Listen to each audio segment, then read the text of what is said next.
Welcome to the Perfectly Integrated Podcast, hosted by Matt Ackermann, where we show the power of teamwork in wealth management. Now, onto the show.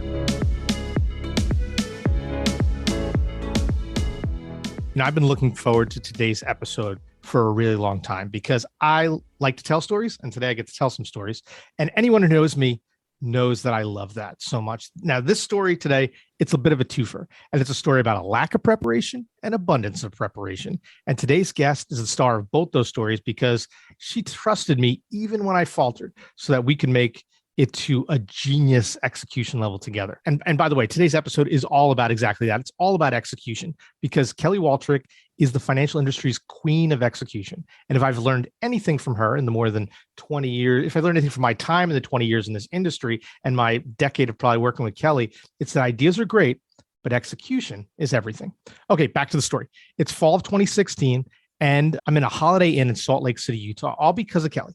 We had come up with this incredible idea for a new series called The Secret Life, where we would showcase advisors and their passions, and how having the right fintech around you really enables you to have the time to do amazing things outside the office.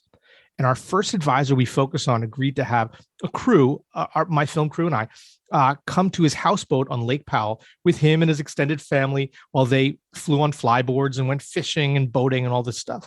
My crew was ready. I was ready. I had planned this shoot to a T. And Kelly calls. You see, a week earlier, we had done another shoot together for her annual conference. And I had done so many conferences to this point that I was on autopilot. I figured I knew everything. And since I was so excited about this shoot in Utah, I wasn't as precise or as planned as I usually am. I hadn't dotted all the I's, crossed all the T's. We didn't chat beforehand. We didn't finalize things. I just was flying on autopilot. And I thought everything was great, but it didn't hit the mark. So I'm in Utah and I'm ready to get an earful. I'm ready to get fired. I'm ready for who knows. But Kelly calmly tells me not to worry, tells me to focus on the task at hand and go execute perfectly on the next shoot. And we carefully reviewed everything we planned. And that's Kelly Waltrich. That's her. She's this icon CMO in the industry. She's worked at eMoney. She's worked at Orion. And now here she is launching her amazing business intentionally, doing amazing things. And I've gotten a chance to work on more projects. Here we are, projects later, a few kids later, a few jobs later. And I admire your skill and talent for taking an idea and turning it into magic through execution. Kelly, welcome. Oh, thanks so much, Matt. Thanks for having me. And I will aim every day to live up to the introduction that you just gave me because I truly feel like I don't deserve it. But let's just take a moment and tell everybody a little bit about the houseboat, because it's not every day in our industry that you get to go on a houseboat on Lake Powell and strap a jetpack to your back for a marketing project. So I think if there's any theme to this podcast episode, it's truly, like you said, around execution, but even more so than that, it's executing on things that are creative and smart and that are going to help you stand out. And so that's what Matt and I have done over the years, is sort of think about what are those things? What is everybody else doing? And how lame is that? And how can we be a step ahead? So it was wonderful, friend, that you agreed to go live on a houseboat with a bunch of strangers for those few days. And the footage that we got from that, if you're listening and you haven't seen it, you should get in touch with Matt because it is a very, very cool story that we told. And the interesting thing to me is what you just said. It's just standing out there. We work in an industry where like status quo and like, I'm just going to repeat what the guy next door to me did because that's enough, or use the same fonts and colors and call it marketing. What always has amazed me is your ability to help people stand out in this industry. I mean, what does that take when you kind of start at the beginning with that to get folks to really stand out? Yeah, I think, we started intentionally, my partner, Megan, and I, and called it that for a reason. We're really intentional about everything that we do. And so when you think about a marketing agency in this space, you think about, you need a piece of collateral, or you need something designed, or you need a website built. But the way that we think about it, and to answer your question, is really, what are the goals for your business? And how do we then operationalize a plan to get to them, rather than starting with the execution and not going into a plan. So yes, you look at 100 advisor websites, and I'm sorry, I know you're all out there listening and this is going to hit hard for you, but if you have a sailboat or a timepiece or these generic images on your site representing who you are, you need to rethink it, because it's true what Matt said, that everybody has a hard time looking the same. And I think it comes from not identifying who you are, what your business is, what your goals are, and then putting an intentional plan in place to get to those goals. And your brand is a big piece of that. It's got to be hard though, because you're working with people with big personalities that think they know everything. And marketing though isn't sometimes within that skill set. What are some of those big hurdles when working with some of these big personalities? How do you do it with such confidence and ease? That's a really good question. And I'll be honest with you, it's one that I ask myself every day. So if you think about it, going from working in my CMO roles at eMoney and Orion, I was working for one CEO and one leadership team. And now as a consultant, I am working with 30 CEOs. And so sort of maintaining the balance between listening and understanding exactly what their point of view is and what they want, and exerting sort of the knowledge that you have from all of the experiences. So I think that confidence comes from knowledge. If you're at the top of your game and you are consistently staying up to date with the best ways of doing things, if you're trying different things, if you're testing different things, if you have proof of what's worked and what hasn't, it's sort of hard to go against that. So I try to bring all of my big personality CEOs who have lots of ideas about how things should work, really precise information about why they should be doing what I think that they should be doing, and what the results are going to be, and what, they can expect along the way. And so I think it's a matter, like I said, confidence really comes from knowledge, just staying at the top of your game in terms of everything that you need to know to be successful. And that's sort of what I spend my days doing. I try to make it so I know as much as there is to know about marketing in our space, so that I can take that knowledge to those big personalities and help them understand how the tools and tactics that we deploy are gonna help them grow. It's funny because on the media side, I had that confidence because it was always like, hey, if you don't like it, someone else will. I'll walk away. And I always internally felt like, hey, I'm going to show you this can be a great idea. I'm going to show you this can be something that delivers for us. But it also, for me, that confidence was I had folks like you on the other side that I could always call and go, I've got this crazy idea. What do you think? And then the folks internally would leave me alone because you were on my side. So that really made it easy for me kind of growing up and doing this crazy stuff.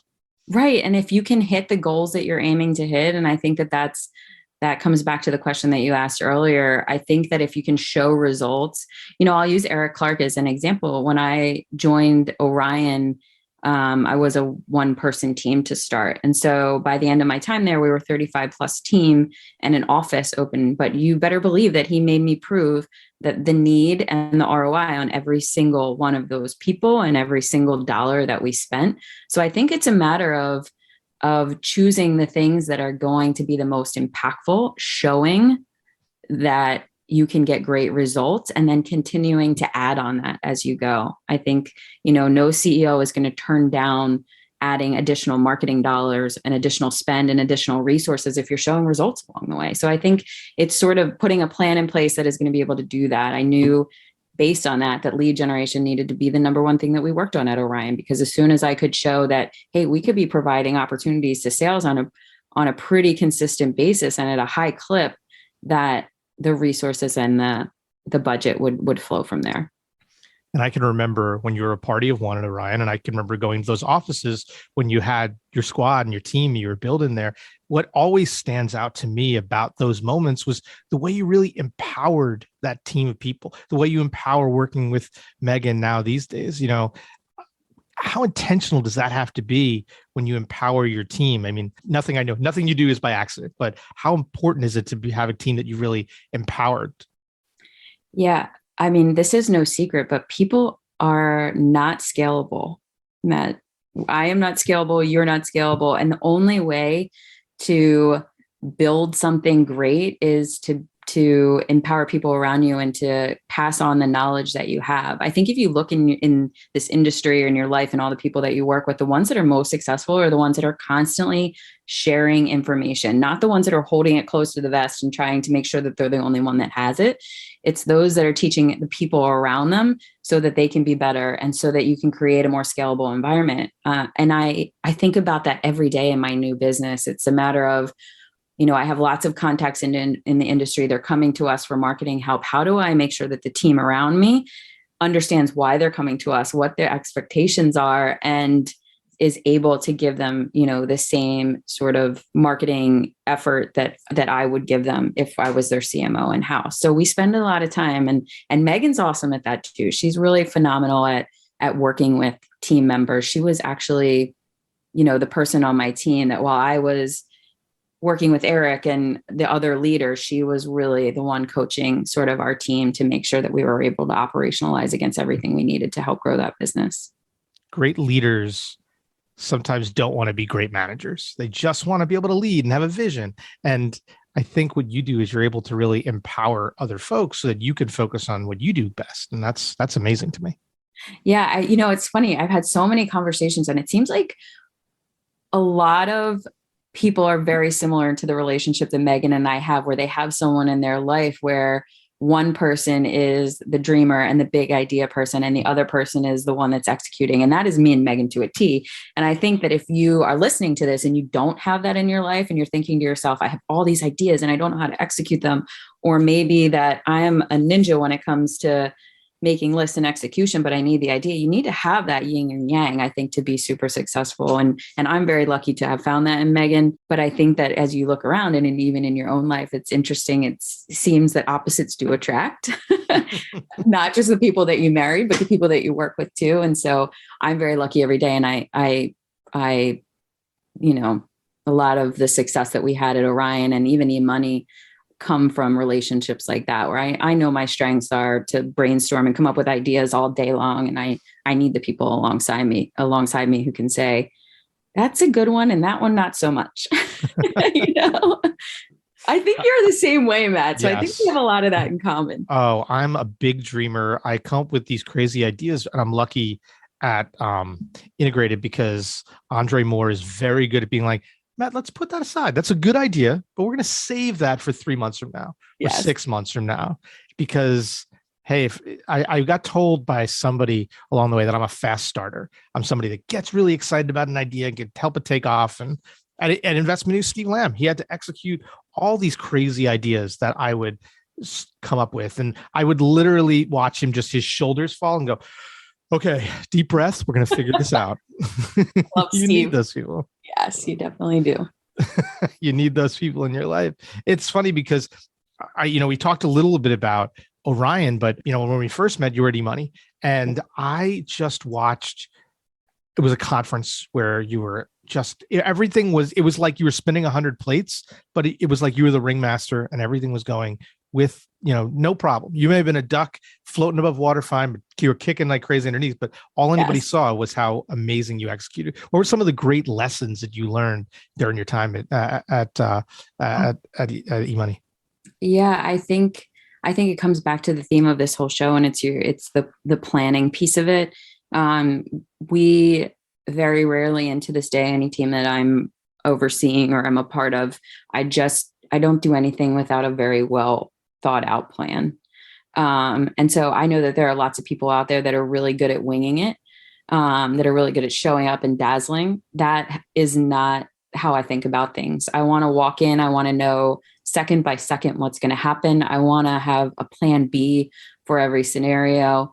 I want to be able to answer the questions that haven't even been asked. And so my team, and I think that takes a little bit of extra effort and a little bit of extra time and a little bit of extra resources. But I think at the end of the day, the end result of that is always that you're game time ready and that what you're delivering is just, as good as it could possibly be. So we spend a lot of time putting plans together. And it's funny, we have a lot of clients who will come and will share this amazing 30-page plan in terms of what we're going to do. And their eyes glaze over because all they want to know is, how am I going to get new business in the door? And that's okay to us because it's our Bible for how we're going to execute at the end of the day to get that new business in the door. So I think that's the answer. I mean, it's not glamorous, man. And it's something that people are going to say to themselves, that's her secret. That's not, that doesn't seem to be all that interesting, but it's true. Like, we are just so intentional about every detail. That fake it till you make it only gets you so far ever. I can remember the first conference I ever shot, and I literally just kind of walked in, hey, we're going to and I got hit by all sides by mistakes along the way. And so then after that, I was a spreadsheet guy. I was a carefully detailed list. It was because the execution is everything at the end of the day.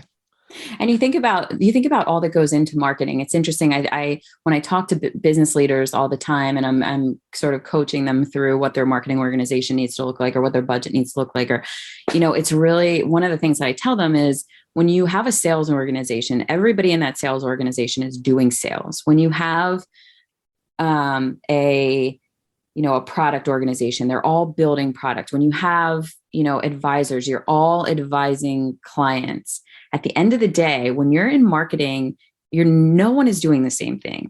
Somebody's worrying about video. Somebody's worrying about digital. Somebody's worrying about creative. Somebody's worrying about marketing strategy. Somebody's worrying about social media. Somebody's putting campaigns together. Somebody's worrying about HubSpot and the marketing automation. So it's a different beast in that there are just so many things that have to go right for a campaign to go off. Mm-hmm. So many details. And I think that for people who are not in it every day, you don't know it until you have to click all the buttons and make the magic happen. So I think it's important to sort of understand all the components that need to. I think all the marketers out there that are listening are thinking right now, yes, thank goodness she's saying that, because it's a lot of work, and it's a lot of things that happen behind the scenes that most people don't realize.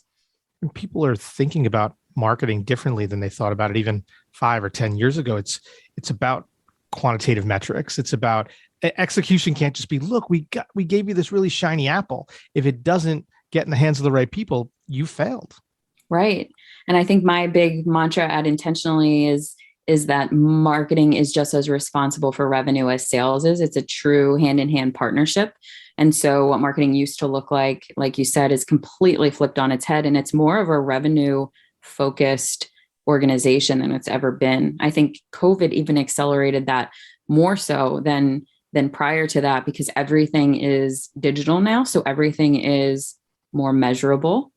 And so it's, I think, drawing a line between the great marketers and the not so great marketers, because you see into every success and every failure and every metric. I used to cringe when I heard people say, well, what are your KPIs? Like, I would literally, for an idea person, scares the bejesus out of us, right? Because we just wanted to be like, well, this was a great idea.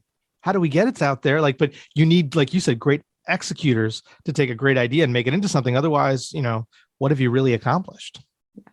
So to that point, I will just say, Matt, I am a believer that 98% of things should be measurable. But I also, because I am like you, and I think that big ideas are valuable, I think that there are some things that you're going to do that are immeasurable, but that are going to make a massive impact. So I definitely am in the camp of prove your value in marketing, make sure that you're marching towards revenue, but don't forget that it's one of the only spaces in business where you get to be really thoughtful and really creative and think outside the box and just, try different things. So I think you can't lose that in the march towards more metrics.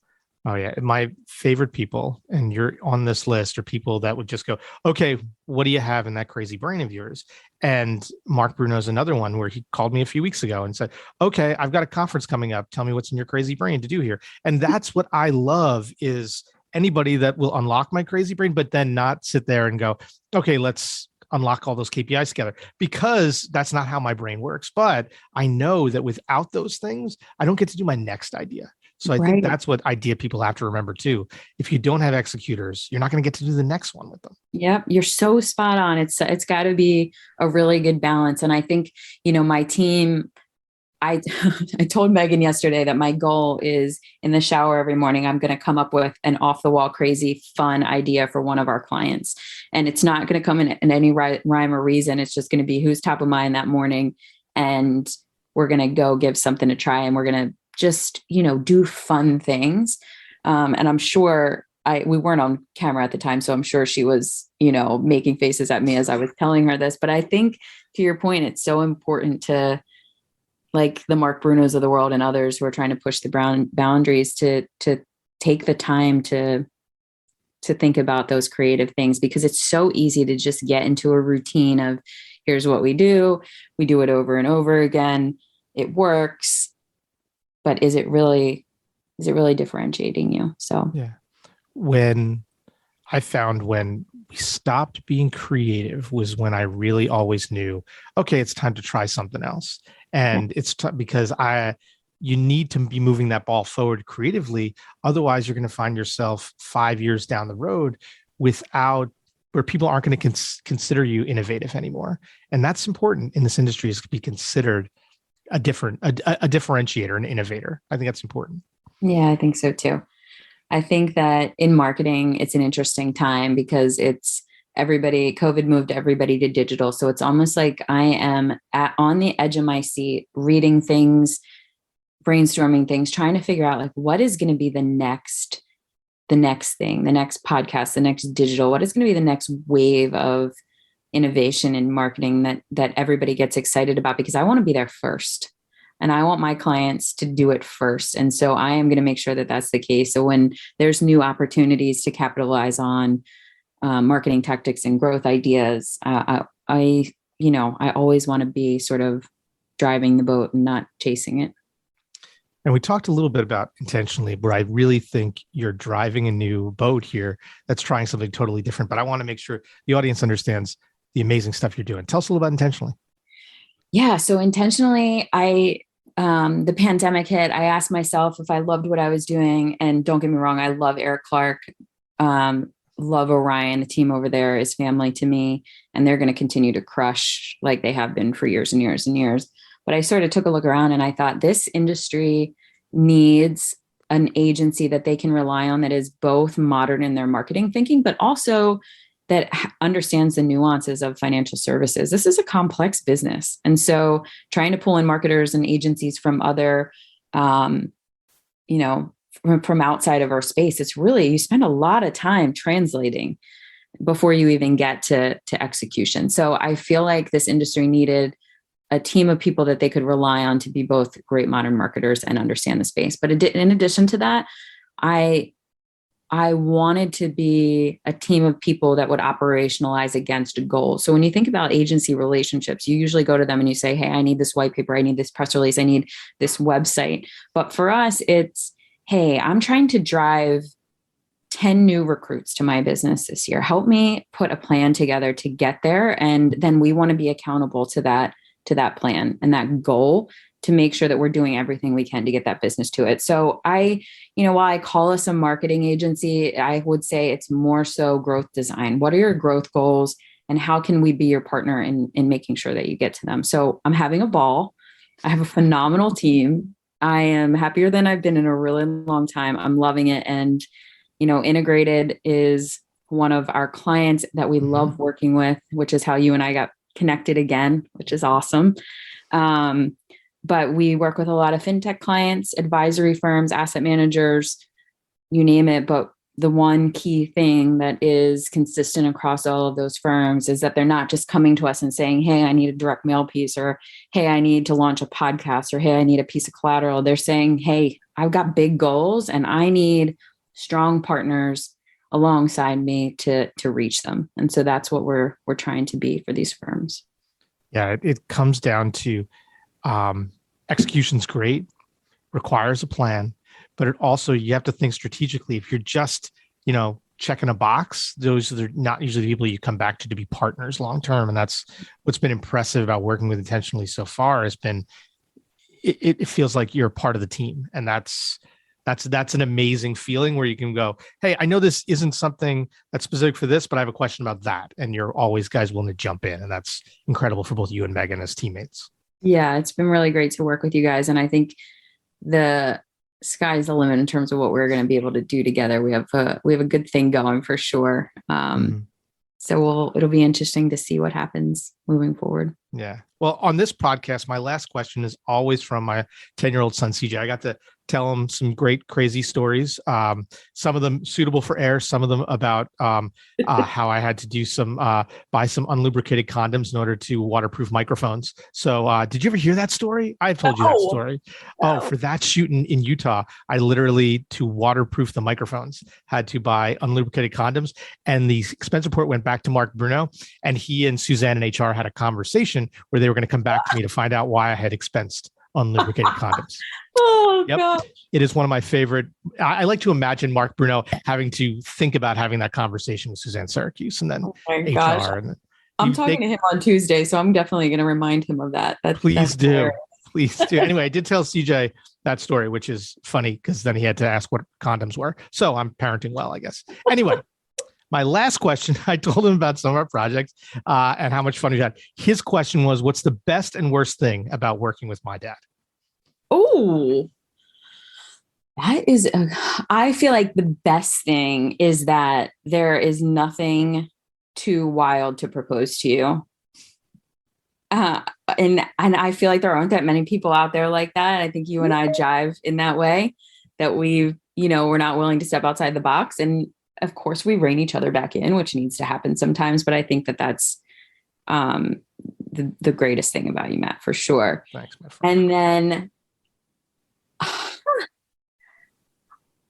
I don't know. I feel like, it's interesting. I feel like I'm lucky because you're back at Integrated before we were you're at Integrated, and before we were working with you, I was bummed because, I think you bring such a good voice to the industry. So I that would be my thing. I think that you need to make sure that you're still out there and you're still bringing a voice to the industry with Integrated as the backdrop. I'm trying. We're doing some new stuff with a couple publications. I can't get the media out of my blood. It's never going to happen. I know. You can't get that out of there. But Kelly, this has been awesome. It's so great chatting with you. Thanks for making some time to join us today on Perfect. Yeah, thanks so much. And I hope that we can get you back out on a houseboat soon. Oh, let's go. Let's or get something that done. crazier, right? I'm sure we can come up with something crazier. We will. Thanks so much, my friend. And thank you all for joining us today on another great episode of Perfectly Integrated for Integrated Partners. I'm Matt Ackermann. Have a great day.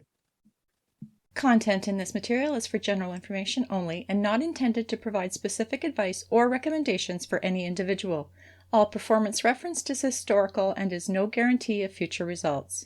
Securities offered through LPL Financial, member FINRA SIPC. Investment advice offered through Integrated Partners, a registered investment advisor and separate entity from LPL Financial.